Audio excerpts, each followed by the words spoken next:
మీ పిల్లల బంగారు భవిష్యత్తు కోసం ఫ్యూచర్ స్పార్క్ ఇంటర్నేషనల్ స్కూల్లో జాయిన్ చేయండి.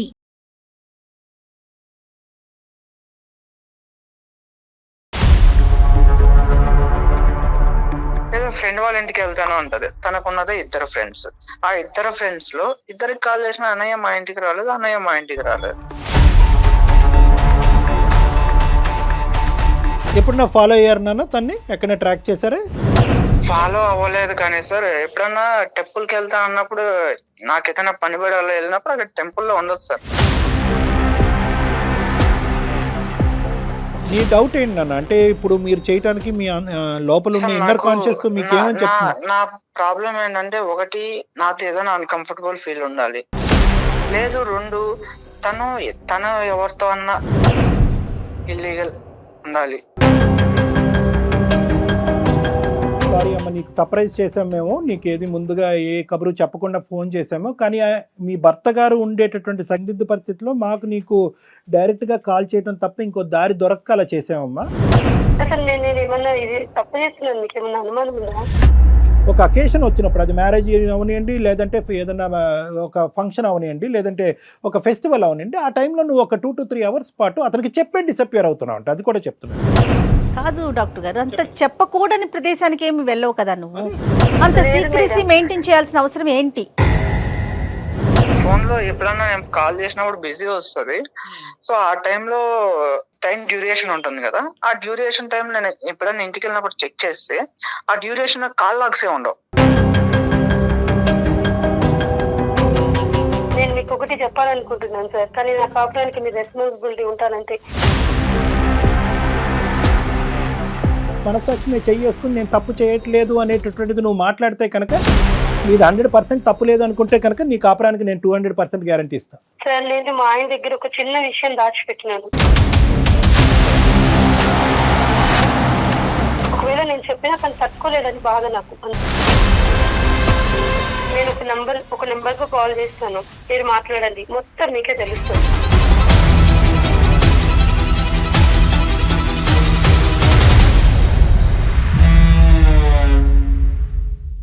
30 నిమిషాలలో నొప్పి లేకుండా వేడికోస్ వెయిన్ చికిత్స. ఆవేశ హాస్పిటల్, హైదరాబాద్. మెడిసి హాస్పిటల్స్ సమర్పించు అందమైన జీవితం కార్యక్రమానికి స్వాగతం.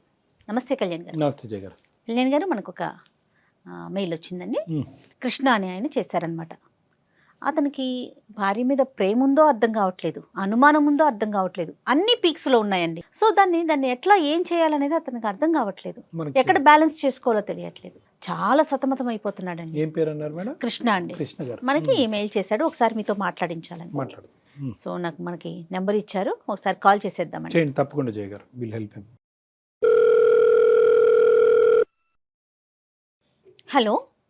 హలో, ఎవరండి? నమస్తే అండి కృష్ణ గారు, నేను జయానండి, అందమైన జీవితం ప్రోగ్రామ్ నుంచి కాల్ చేస్తా ఉన్నాను. మేడం మేడం చెప్పండి. బాగున్నారా కృష్ణ గారు? ఏదో ఉన్నాం మేడం, కొన్ని రోజులు ఉంటే తర్వాత ఫోన్ చేయాలంటే నేను ఖచ్చితంగా పిచ్చి హాస్పిటల్లో ఉండాలి. అయ్యయ్యో అట్లా ఏం ఉండదండి. జీవితం ఎప్పుడు ఎత్తు పల్లాలు ఉంటానే ఉంటాయి, కష్ట సుఖాలు ఉంటానే ఉంటాయి. మీ గురించి నేను బ్రీఫ్గా చెప్పాను అంతే, చాలా చాలా తక్కువగా మాట చెప్పాను కళ్యాణ్ గారికి. డాక్టర్ కళ్యాణ్ గారు ఉన్నారు స్టూడియోలో, ఒకసారి మాట్లాడతారా? ఇవ్వండి మేడం. నమస్తే కృష్ణ. నమస్తే సార్. చిన్నపిల్లడు పెద్దోడు ఎంత నీ వయసు? నా వయసు 28 సంవత్సరాలు సార్. 28 years. చిన్న చెప్పినా ఏంటి సమస్య? నేను ఒక అమ్మాయిని లవ్ చేసి పెళ్లి చేసుకున్నాను సార్. 1 year పాటు రిలేషన్షిప్ లో ఉన్నాము. ఆ తర్వాత పెళ్లి కూడా నాకు 1.5 year అయింది. 1.5 year. వేరే ఏ గొడవలు లేవు సార్.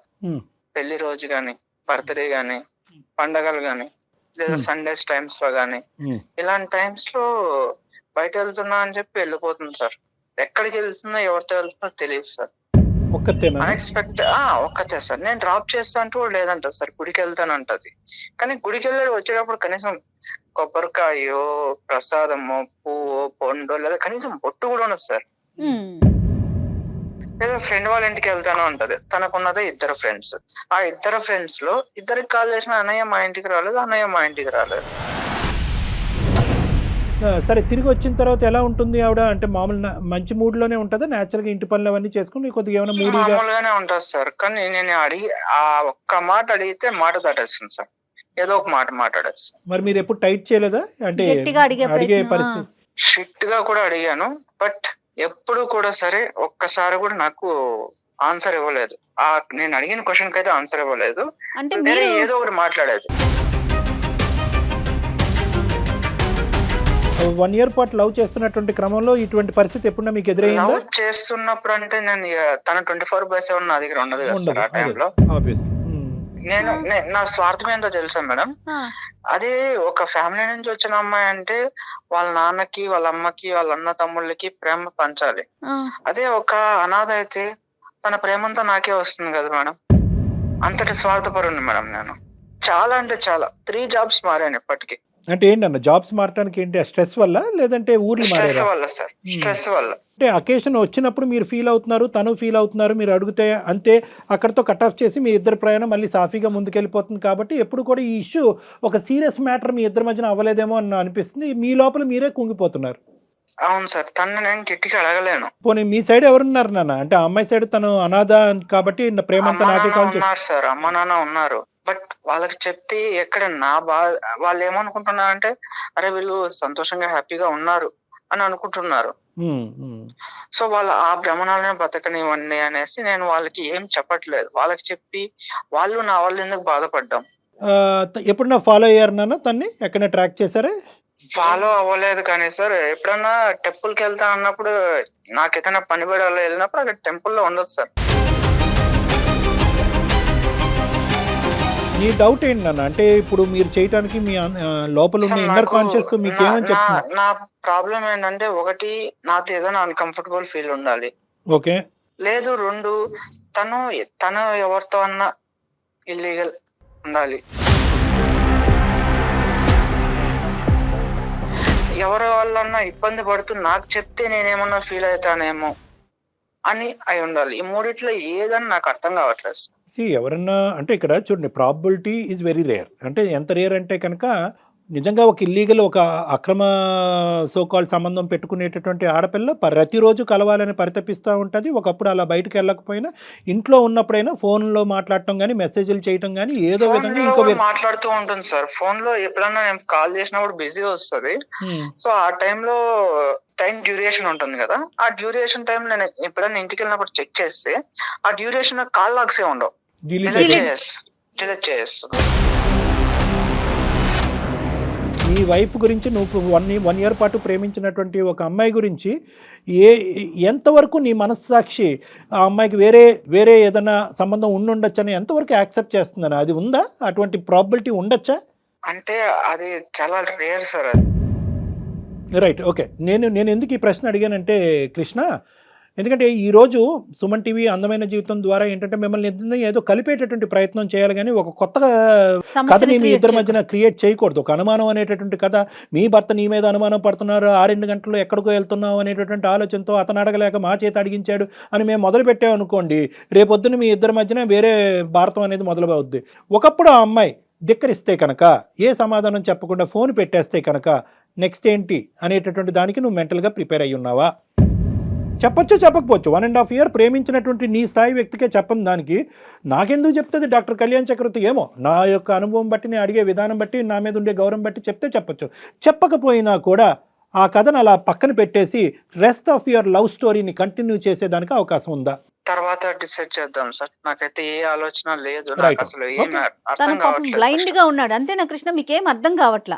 అవును మేడం. డాక్టర్ కళ్యాణ్ చక్రవర్తి మాట్లాడిన తర్వాత కూడా, అందమైన జీవితం ఇన్వాల్వ్ అయిన తర్వాత కూడా సమాధానం రాలేదు. కాబట్టి ఇదేదో భయంకరమైనటువంటిది, ఇక్కడ ఏదో జరిగిపోతుంది అనేటటువంటి అన్నెసెసరీ కన్క్లూజన్స్ మాత్రం దయచేసి రావద్దు. Okay sir. Right, good. మరి ఒకసారి తనతో మాట్లాడదామా కృష్ణ? మాట్లాడదాం మేడం. మెయిల్లో నేను నెంబర్ మెన్షన్ చేస్తాను, మీరు ఒకసారి చేయరా? కృష్ణ మీరు లైన్ లో ఉండండి, నేను ఒకసారి ఐశ్వర్యకి కనెక్ట్ చేసి మాట్లాడతాను. ఓకే.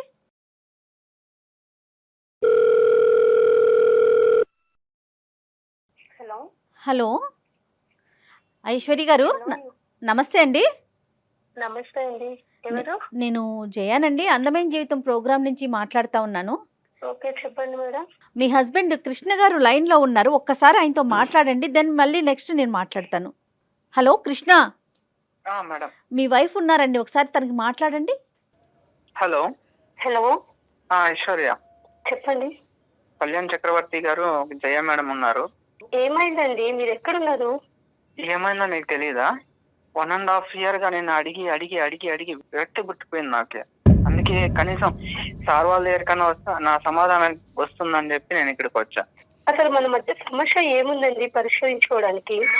అసలు నేను ఏమన్నా ఇది తప్పు చేస్తున్నాను, మీకు ఏమన్నా అనుమానం ఉందా? అంత మంచిగా రైట్ చేస్తున్నావు. నేను అడిగిన దానికి సమాధానం ఇవ్వాలి కదా. నీకున్నది ఇద్దరు ఫ్రెండ్స్, వాళ్ళిద్దరిని అడిగితే నా ఇంటికి రాలేదన్నయ్య అంటున్నారు.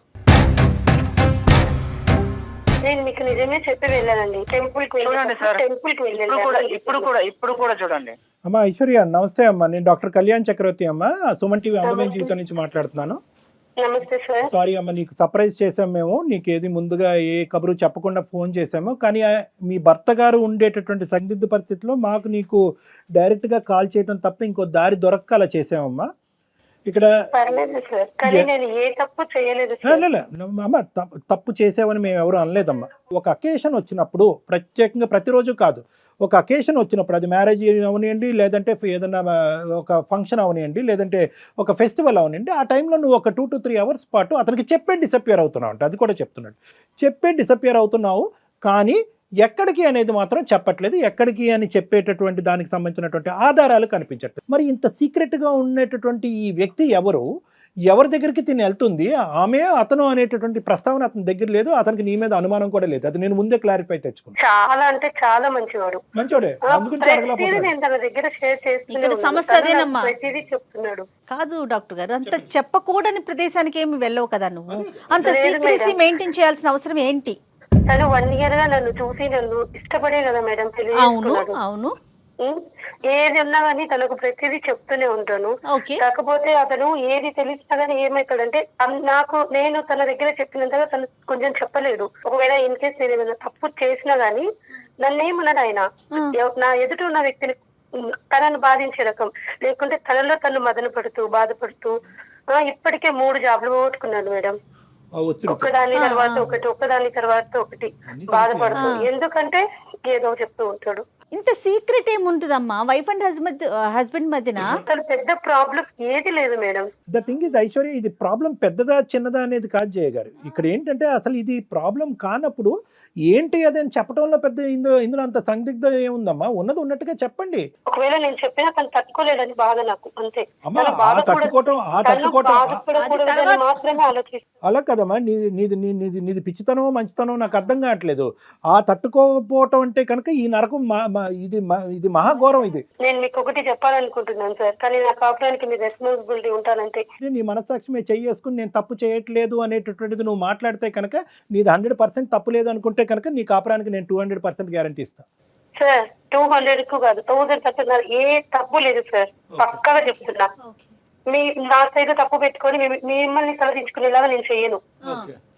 ఖచ్చితంగా నేను చెప్తాను, నిజం మాత్రమే చెప్తాను. నా సైడ్ ఎంత మీరు వెతికినా ఇంత తప్పు దొరకదు. కాన్ఫిడెంట్ గా చెప్తున్నాను. తను మిస్అండర్స్టాండింగ్ చేసుకోకుండా మాట్లాడే బాధ్యత డాక్టర్ గారు తీసుకుంటారు. అది తీసుకుంటే చాలు. తను ఏం చెప్పినా ఓవర్ గా రియాక్ట్ అవుతారు, అది నేను భరించలేను. అది బాధపడడం కూడా నాకు ఇష్టం లేదు. ఏంటంటే తనను ఒక చిన్న పిల్లలాగా చూసుకుంటాను నేను. కానీ మరి సమస్య ఇక్కడ దాకా వచ్చింది కదా తల్లి, రివీల్ చేయక తప్పదు. ఇంకా అందుకే మేడం నేను చెప్పాలని నిర్ణయం తీసుకున్నాను. చెప్తాను, ఖచ్చితంగా మీ దగ్గర చెప్తాను, ఒప్పుకుంటాను. ఏం చేసింది ప్రతిదీ చెప్తాను. కానీ తను ఒప్పుకోవాలి, ఎందుకంటే తను బాధపడకూడదు. తను అర్థం చేసుకునేటటువంటి విధంగా మేము ఆ ప్రాసెస్ ని ఫెసిలిటేట్ చేస్తామని చెప్తున్నాం అమ్మా. అతను రియాక్ట్ అవ్వకూడదు, అతను మాట్లాడకూడదు, అతను చెవులు మూసుకోవాలంటే కనుక అసలు ఏంటో అదేం లేదు సార్. తను ఒక మంచి మనసు ఒప్పుకుంటే చాలు నాకు. ఎందుకంటే తప్పు ఉంటే నేను ఇంతగా మాట్లాడలేను కదా, నా సైడ్ తప్పు ఉంటే నేను మాట్లాడలేను సార్. అదే అమ్మా, ఇప్పుడు నువ్వు చెప్పమ్మా, నువ్వు విషయం చెప్పమ్మా. సార్ నేను మా ఆయన దగ్గర ఒక చిన్న విషయం దాచిపెట్టినాను. అది ఒక్కటే నేను చేసిన తప్పితే ఇంకేది లేదు. నేను ఒక నెంబర్ కు కాల్ చేస్తాను, మీరు మాట్లాడండి, మొత్తం మీకే తెలుస్తుంది. కాదు మా నెంబర్ కి కాల్ చేయటం ఏంటి? నువ్వు చెప్పు, అసలు ఏం జరిగిందో నువ్వు చెప్పట్లేదు. అటు ఆయనకి దాచావు, ఇటు డాక్టర్ గారు అడుగుతుంటే దాస్తున్నావు. దాయడం లేదు, దాసేదాన్ని అయితే నెంబర్ కి కాల్ చేస్తానని నేను అనను మేడం. ఒక నెంబర్ కు కాల్ చేస్తే డాక్టర్ గారు ఖచ్చితంగా మీకు అన్ని విషయాలు తెలుస్తాయి. ఎవరు మళ్ళీ ఏంటమ్మా ఈ సస్పెన్స్ థ్రిల్లర్ తట్టుకోలేకపోతున్నావు? అక్కడో సస్పెన్స్, ఇక్కడో సస్పెన్స్, ఇప్పుడు మళ్ళీ ఇంకో ఫోన్ కాల్ అంటున్నావు. సరే, నీ సమస్య, మీ ఇద్దరి మధ్యన సమస్యకి పరిష్కారం ఉంటే కనుక మరి ఆ సస్పెన్స్ కూడా మేము చూడటానికి రెడీగానే ఉన్నాం. కలుపమ్మా. కాన్ఫరెన్స్ లోకి తీసుకుంటావా? ఆ, తీసుకోండి తీసుకోండి. ఇప్పుడు తన కాపురానికి మీరు బాధ్యత అన్నారు. సో తప్పు జరగనంత వరకు ఓకే మీరు చూసుకుంటామన్నా, మళ్ళీ ఇంకొక కాల్ ఏంటో అర్థం కాలేదు మరి. హలో హలో సార్, చూసారా? నా అనుమానమే నిజమైంది. ఎవరో ఉన్నారు. ఐశ్వర్య, ఎవరమ్మా అవతల ఎవరున్నారో మాట్లాడమను. ఫస్ట్ వినండి సార్, ప్లీజ్ ఫస్ట్ వినండి. ఫస్ట్ నువ్వు కూల్గా ఉండు. అదే కదా అమ్మాయి ముందే నా చెప్పింది. మీద నిందలు మోపకండి, ఒక్కసారి వినండి. సార్ నమస్కారం సార్, నా పేరు కల్పన, నేను ఒక ట్రాన్స్జెండర్ ని. కల్పన తను గారు, ఐశ్వర్య నా బిడ్డ సార్.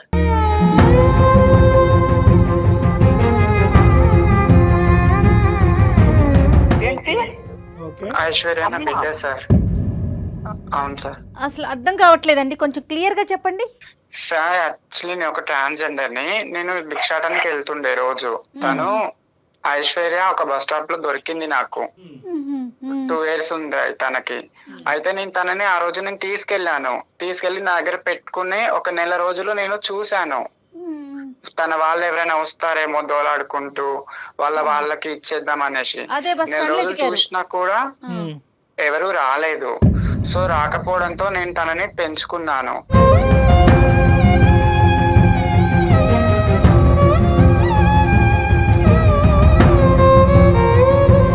పేరు పెట్టాను తనకి, స్కూల్లో జాయిన్ చేశాను. నేను 6వ క్లాస్ వరకు నేను తనకి చూసుకున్నాను.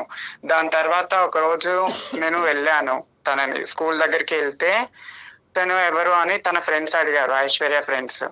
అడిగితే తను మా మమ్మీ అని చెప్పడంతో చిచ్చి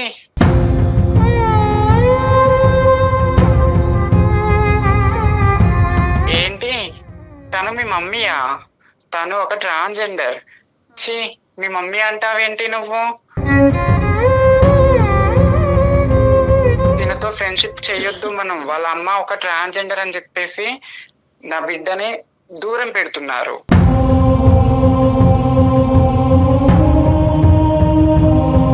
సో నేను అప్పుడే అనుకున్నాను, నా బిడ్డకు ఒక మంచి భవిష్యత్తు ఇవ్వాలి. నేను పడ్డ అనుమానాలు నా బిడ్డకు రాకూడదు అని నేను 6వ క్లాస్ తర్వాత తనని అనాథ ఆశ్రమంలో నేను జాయిన్ చేశాను.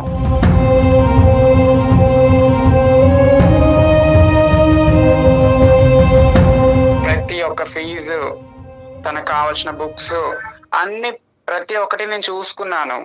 తర్వాత తను ఇట్లా, అమ్మ నాకు కృష్ణ అంటే ఇష్టం అని, నన్ను ప్రేమిస్తున్నాడు, నా వెంబటి పడుతున్నాడు అని చెప్పింది. సరేలే నాన్న అని చెప్పి నేను మా ఐశ్వర్యకి తెలియకుండా కృష్ణని నేను ఎంక్వైరీ చేశాను. నా ద్వారా 1 సంవత్సరం ఎంక్వైరీ చేశా కృష్ణని. చేస్తే మంచి పిల్లోడు, మంచోడు, జాబ్ ఉంది, పర్లేదు, నా బిడ్డ హ్యాపీగా ఉంటుంది అని అప్పుడు నేను ఓకే చేశాను. ఓకే చెప్పాను నేను తనకి. సరే నాన్న చేసుకో, నువ్వు హ్యాపీగా ఉండు అని చెప్పి పెళ్లి చేశాను. తన పెళ్లి అప్పుడు కూడా నేను ఎక్కడో గుంపులో ఉండి నేను చూశాను.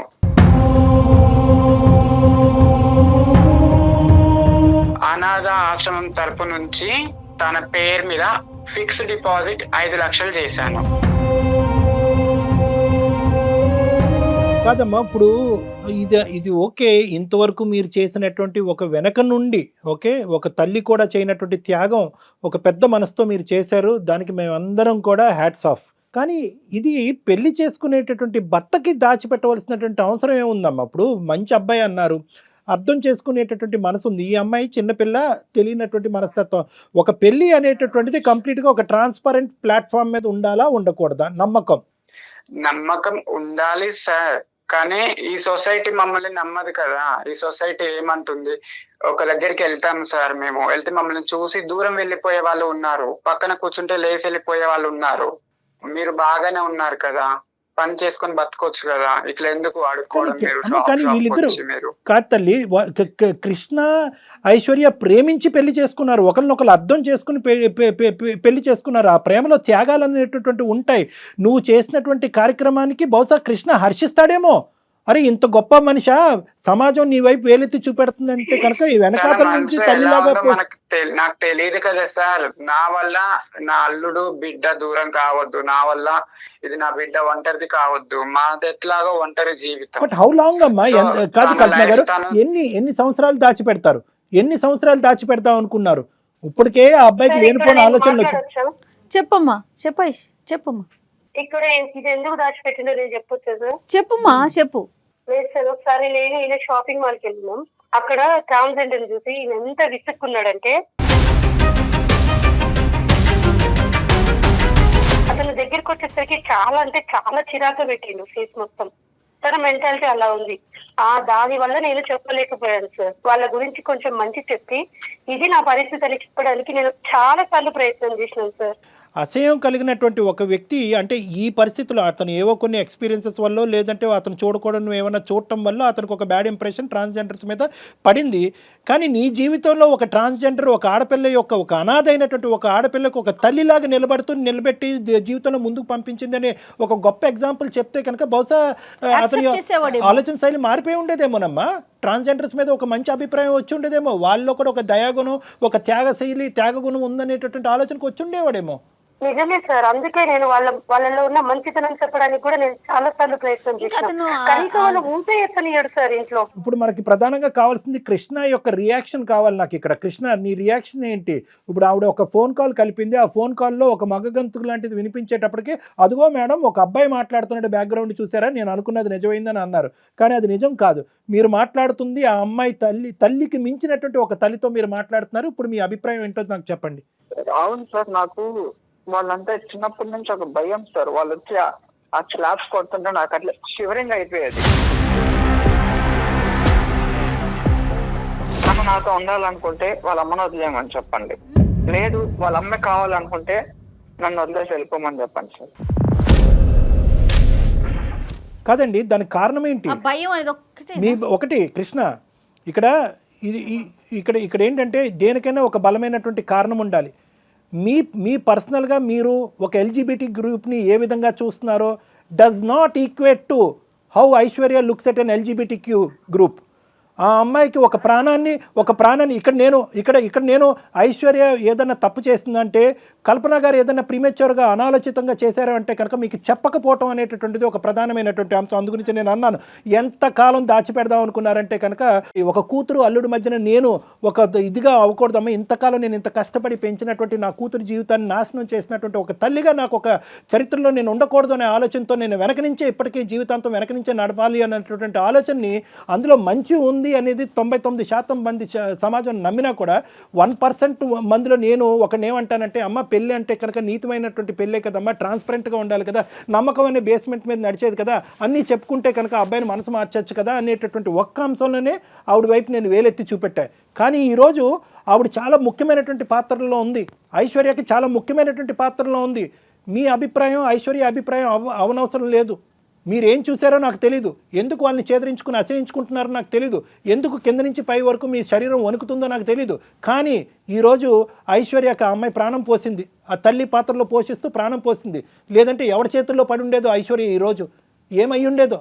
ఈరోజు చదువుకుని ఒక క్వాలిఫికేషన్ వచ్చి నీలాంటి ఒక మంచి వ్యక్తితో పెళ్లి చేసుకుని ఒక ప్రయాణం కొనసాగటానికి ముఖ్య కార్యక్రమాలు భగవంతుడికి మించినటువంటి భగవంతుడు ఎవరన్నా ఉన్నారు అంటే కనుక అది కల్పన గారు.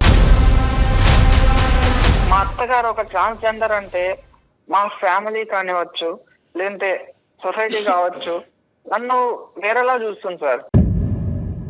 సో నేను అది తీసుకోలేను. Let us take another hypothesis. ఒక నిమిషం ఐశ్వర్య, నాకు కృష్ణతో నేను డీల్ చేయాలి. కృష్ణ మీద నాకు కోపం లేదు. కృష్ణ కన్ఫ్యూజన్లో ఉన్నాడు కాబట్టి కన్ఫ్యూజన్ క్లారిటీలోకి తీసుకురావాల్సిన బాధ్యత నా మీద ఉంది. ఎందుకంటే మీ కాపురాన్ని నిలబెడతానని నేను ప్రామిస్ చేసిన తర్వాత నువ్వు కల్పన గారికి ఫోన్ కలపడం జరిగింది. కృష్ణ, ఒకప్పుడు ఈ అమ్మాయిని పెంచి ఈ స్థాయి వరకు తీసుకువచ్చినటువంటి వ్యక్తి కల్పన గారు ఒక ట్రాన్స్జెండర్ అనేటటువంటి అంశం మీరు గాఢంగా ప్రేమించుకుంటున్నటువంటి ఆ సంవత్సరంలోనే బహుశా ఐశ్వర్య వచ్చి నీకు చెప్పుంటే కనుక అప్పుడు ఏమని ఉండేవాడివి? సార్ నా ప్రేమ కాదు సార్, ఇప్పుడు తను మా అత్త అని చెప్పుకొని ఎలా చెప్పుకోగలుగుతాను సార్ నేను? అత్త కాదు ఎవరు కాదు, ఈ అమ్మాయి ఈరోజు ఇది దాచిపెట్టకుండా మీరిద్దరు ప్రేమించుకున్నటువంటి క్రమంలో మన ప్రేమను నువ్వు యాక్సెప్ట్ చేసావు, మన ఇద్దరు ఇంత గాఢంగా ప్రేమించుకుంటున్నాం, మన ఇద్దరు ముందుకెళ్ళి పెళ్లి చేసుకోబోతున్నాం. అయితే నీకు ఒక ముఖ్యమైనటువంటి అంశం చెప్పాలి. నా తల్లికి మించినటువంటి తల్లి నా జీవితంలో ఒక ట్రాన్స్జెండర్ ఉంది, ఆవిడే కల్పన అనేటటువంటి అంశం నీకు చెప్పుంటే నువ్వు ఈ ప్రేమ నుంచి విత్డ్రా అయిపోయి ఉండేవాడా, నీకు నాకు పచ్చి అని ఉండేవాడువా? సార్ అప్పుడైతే ఏమో తెలియదు సార్, ఇప్పుడైతే నేను యాక్సెప్ట్ చేయలేను సార్. మా ఇంట్లో వాళ్ళకి నేనేం చెప్పుకోవాలి సార్? ఒకటి, మీ ఇంట్లో వాళ్ళకి ఏం చెప్పాలి అనే ముందు నీ మనస్సాక్షికి ఏం చెప్తావు అనేటటువంటిది ముఖ్యమైనటువంటి అంశం. మీ ఇంట్లో వాళ్ళకి చెప్పి నువ్వు ఐశ్వర్యాన్ని లవ్ చేయలేదు, గుర్తుపెట్టుకో. నీ మనసుకు నచ్చింది కాబట్టి ప్రేమంతా నాకే ఇవ్వాలి అనేటటువంటి ఆలోచనతో ప్రత్యేకంగా ఒక అనాథాశ్రమంలో ఉండేటటువంటి అమ్మాయిని ప్రేమించుకోవాలనే వెనకాతలు నీకు ఉండేటటువంటి ఒక మంచి ఉద్దేశం ఈరోజు చెడగొట్టాలనేటటువంటి ఆలోచనతో ఉండద్దు. ఎందుకంటే నీ మనస్సాక్షిలో ఉన్నది ప్రధానమైనటువంటి అంశం ఎవరంటే కనుక ఐశ్వర్యకి నచ్చినటువంటి అందరి వ్యక్తులు కూడా నువ్వు ప్రేమించాలి, అందరి వ్యక్తులు కూడా నీ మనుషులు అవ్వాలి కాదా? వాళ్ళు ఎవరైతే ఏంటి, ఏ జెండర్ అయితేనేంటి, వాళ్ళు ఏమైనా శాపగ్రస్తురా? ట్రాన్స్జెండర్స్ అంటే శాపగ్రస్తులా? వాళ్ళ కర్మకాలికి అలా మారారా? వాళ్ళకి దిక్కు లేక అలా మారారా? వాళ్ళు మనుషులు కాదా? కృష్ణ, మీకు తెలుసో లేదో చాలా ఉన్నతమైన స్థానాల్లో ట్రాన్స్జెండర్స్ ఉన్నారండి ప్రజెంట్. ఇక్కడ ముఖ్యంగా గుర్తుపెట్టుకోండి, మీ మనస్సాక్షి ఐశ్వర్యను ఎంత యాక్సెప్ట్ చేస్తుందో కల్పన గారిని కూడా అంతే యాక్సెప్ట్ చేస్తుందా లేదా అనేటటువంటిది ఫస్ట్ జీర్ణించుకోండి. దాని తర్వాత మీ పేరెంట్స్కి ఎలాగ అది డిఫైన్ చేస్తారు, ఈవిడ ఎంత త్యాగం చేసింది, ఎవరు ఈ ప్రపంచంలో వాళ్ళు మేలా ఫీమేలా, జెండర్ ఐడెంటిటీ వల్ల ట్రాన్స్జెండర్స్ అనేటటువంటి అంశం తీసి పక్కన పెడితే అక్కడ కామన్గా కలిసేటటువంటి చొక్క ఏదన్నా ఉందంటే కనుక అది మానవత్వం. సో కాబట్టి ఏంటంటే మానవత్వం అనేటటువంటి అంశాన్ని మీ పేరెంట్స్ తీసుకెళ్తే కనుక మనసున్న మనుషుల్లాగా వాళ్ళు అది కూడా యాక్సెప్ట్ చేస్తారు. ఇక్కడ కావాల్సింది మానవత్వం. ఒక అనాథ పిల్ల ఒక బస్ స్టాండ్లో ఉంటే కనుక అది కూడా ఏంటి, ఇవిడ వెళ్ళి ఎత్తుకుని కాజేయలేదు ఆ పాపని. 4 రోజుల పాటు అదే బస్ స్టాండ్లో పడిగాపులు కాసింది. ఆ ఆడపిల్లని, ఆ 2 సంవత్సరాల ఆడపిల్లని తీసుకుని ఆ అమ్మాయిని పావుగా వాడుకుంటూ భిక్షాటన చేయలేదు. ఆ అమ్మాయిని చదివించింది, స్కూల్కి పంపించింది, బట్టలు ఇచ్చింది, అన్ని సదుపాయాలు ఇచ్చింది. బహుశా ఒక కన్నటువంటి ఒక తల్లిదండ్రుల కంటే ఎక్కువగా చూసుకుని, అయ్యో నా వల్ల ఈ ఆడపిల్ల వైపు సమాజం అంతా ఏలు చూపెడితే కనుక ఇలా చీడపురుగులాగా నా కూతుర్ని చూడకూడదు అనేటటువంటి ఉద్దేశంలో తీసుకెళ్ళి తన కడుపును చంపుకుని, మనసును చంపుకుని వెళ్ళి అనాథాశ్రమంలో జాయిన్ చేసింది. అంటే ఏది, ఒక ప్రేమ, ఒక బాండింగ్ డెవలప్ అయిన తర్వాత అనాథాశ్రమంలో పెట్టడం అనేటటువంటి దాని వెనకతలు ఎంత త్యాగం ఉంటుందో ఒక్కసారి అర్థం చేసుకో కృష్ణ. ఈరోజు ఆ అమ్మాయి పడినటువంటి ఆ కల్పన గారు పడినటువంటి ఆ మానసికపరమైనటువంటి క్షోభ ఏది, ఒక ఆడపిల్ల తన దగ్గరికి వచ్చింది, మళ్ళీ సమాజం గురించి నాకు ఆడపిల్ల ఎక్కడ అవమానం ఫీల్ అవుతుందని చెప్పి మళ్ళీ అనాథాశ్రమంకి దారదత్తం చేసింది. ఎంత క్షోభనన్నది, ఎంత బాధ. ఇక్కడ నాకు కావాల్సింది ఏంటంటే మేలా ఫీమేలా ఏది అనేది కాదు, ఒక మానవత్వం అనేటటువంటిది ఇక్కడ గెలిచింది. ఆ మానవత్వాన్ని నువ్వు ప్రేమించాలి. నీ ఐశ్వర్యం నువ్వు ఎంత ప్రేమిస్తున్నావు అదే మానవత్వాన్ని ప్రేమించాలి. మీ పేరెంట్స్కి ఏం చెప్తావు అనేది సెకండరీ, టెరిషరీ, క్వాడ్రపుల్, అది ఇప్పుడు మనం ఆలోచించద్దు. నువ్వు యాక్సెప్ట్ చేస్తున్నావా లేదా, మానవత్వాన్ని నువ్వు యాక్సెప్ట్ చేస్తున్నావా లేదా? అంతటితో వదిలేదండి, కట్న కానుకలు ఇచ్చి పెళ్లి చేసి పంపించింది. ఎవరు చేస్తారు నాన్న, ఎవరు చేస్తారు? మీ పెళ్ళికి వచ్చి కూడా దగ్గరకు వస్తే కనుక ఈవిడ్ని మళ్ళీ ఎలా ట్రీట్ చేస్తారు, ఒక చీడ పురుగులాగా ఈ సమాజం ట్రీట్ చేస్తుంది అనేటటువంటి ఉద్దేశంతో చెట్ట చివరి కుర్చీలో కూర్చొని అక్కడి నుంచి సుఖీభవ అనుకుంటూ దీవించినటువంటి మహాపతివ్రత ఆవిడ. ఏం మాట్లాడతారు ఆవిడ గురించి? మనం మాట్లాడటానికి సరిపోతామా? జెండర్ కాదండి చూడాల్సింది కృష్ణ, డాక్టర్ గారు చెప్పినట్టు మానవత్వం చూడండి, కొంచెం కళ్ళు తెరవండి. ఓకే కాదు నాన్న, నీలో ఇంకేం సెకండరీ థాట్ అనేది ఉండకూడదు. నువ్వు యాక్సెప్ట్ చేయాలి. ఐశ్వర్యని ఎలా అయితే యాక్సెప్ట్ చేస్తున్నావో అంత గొప్పగా ఆలోచించేటటువంటి ఆ మనిషిని కూడా యాక్సెప్ట్ చేయాలి. వీళ్ళు దాగుడు మూతలుగా వెళ్ళి కలుసుకోవటం అనేటటువంటిది ఇంకా ఆపేసి ఆవిడ కూడా మీతో పాటు కలిసి ప్రయాణం చేసేటటువంటి విధంగా ఒక వాతావరణాన్ని తీసుకురండి త్వరలో. నాకు ఏం చెప్పాలో అర్థం కావట్లేదు సార్, మీరు ఎలా చెప్తున్నారు. నాకు ఆలోచించుకోవడానికి టైం కావాలి సార్. ఓకే కృష్ణ, ఆలోచించుకోవటానికి టైం తీసుకో. కల్పన గారు మీరేమంటారమ్మా? నా కూతురు నా అల్లుడు ఇద్దరు హ్యాపీగా ఉంటే నేను వాళ్ళ లైఫ్ లోకి మళ్ళీ రాను సార్.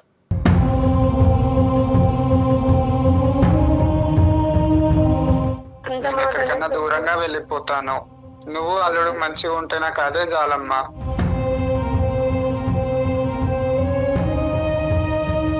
కల్పన గారు మీరు అలా మాట్లాడకండి. ఇలా దొంగతనంగా కలుసుకోవడం అవసరం లేదు. ఇంకటి నుంచి పెళ్లి కాకుండా మీరు ఎలా ఉన్నారో అలానే ఉండండి. Very good very good very good Krishna, thank you. నేను ఇంట్లో వాళ్ళకి నేను ఏదో ఒకటి సర్ది చెప్పుకుంటా. ఓకే ఓకే తనని అన్ని సంవత్సరాలు పెంచకపోయింటే తను నా దగ్గరకు వచ్చేది కాదు. ఎస్ ఎస్ అబ్బాబాబా సూపర్ చాలు, మంచి చాలు. పాయింట్ ఒక్క అంతే లైన్ నేను చెప్పింది అంతా కూడా ఒక లైన్ లో సమరైజ్ చేశాను. మా మేడం ఇంకేం మనసులో పెట్టుకోకు, డాక్టర్ గారు మాట్లాడారు కదా, సంతోషంగా ఉండండి, ఓకేనా? Thank you so much madam. Kalpana garu ma'am ఈ సందర్భంగా అంటే వీళ్ళిద్దరితో మాట్లాడిన తర్వాత మీతో కూడా మాట్లాడినాక నిజంగా చెప్తున్నానండి, మీకు మనస్ఫూర్తిగా చేతులెత్తి దండం పెడుతున్నామండి. చాలా చాలా మంచి మంచి పని చేస్తున్నారు సొసైటీ మమ్మల్ని యాక్సెప్ట్ చేస్తే మాకు అంతకంటే ఎక్కువ ఇంకేది లేదు మ్యామ్. మీరు మీరు మీరు మీరు ఒక కల్పన గారు, మీరు చేసేటటువంటి మంచి కార్యక్రమాలకి పైన భగవంతుడు అనేవాడు ఎప్పుడు కూడా ఉంటాడు, అతను ఎప్పుడు చూస్తూనే ఉంటాడు. Society acceptance and non acceptance అనేటటువంటిది 100% of the population 100% of the time ఇట్లాంటి ఎప్పటికీ మనం అపోహలు సాటిస్ఫై అనేవి చేయలేం. తొలగిపోవాలి సార్. డెఫినెట్ గా అలాంటి రోజు కూడా వస్తుందండి. వస్తుందండి. అన్ని మంచి కార్యక్రమాలు అన్నీ కూడా కలగలుపుగా ఏదో ఒక రోజు 110% మీ యొక్క గ్రూప్ని అందరూ మనస్ఫూర్తిగా యాక్సెప్ట్ చేసిన మంచి రోజు ఖచ్చితంగా వస్తుంది. చూస్తూనే ఉండండి. Thank you so much sir. Thank you అండి, థ్యాంక్ నమస్తే. యూ. నమస్తే అండి. నమస్తే. 30 నిమిషాలలో నొప్పి లేకుండా వేడికోస్ వెయిన్ చికిత్స అవేస్ హాస్పిటల్ హైదరాబాద్.